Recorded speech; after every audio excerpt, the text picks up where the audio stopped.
Hindi susi ang kasal para sabihin kayo na habang buhay. Dahil ang totoo niyan, kahit batas, walang magagawa kung hindi talaga sila itinadhana sa isa't isa. Ang kasal ay hindi panghabang buhay na katunayan para maangkin ang isang nilalang. Ito'y isang papel na nagbibigay ng karapatan sa mga taong nagmamahalan na kadalasan sa una lang nararamdaman at kalaunan nauuwi rin sa hiwalayan. Dala ng hindi pagkakaunawaan. Hindi porket kinasal ka sa isang tao, habang buhay mo nang makakasama ito. Dahil kung minsan, isa lang pala siya sa magiging daan para makilala niya ang talagang taong nakatadhana para sa kanya.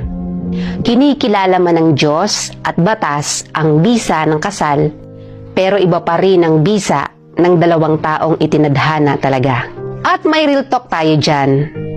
Yung ibang mga nagsasama na, mas naniniwala sa kasabihang kung tayo talaga hanggang dulo, kahit anong mangyari, tayo pa rin.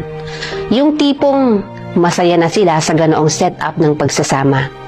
Yung kahit walang kasal, pero tanggap ang isa't isa. Yung kontento at may respeto.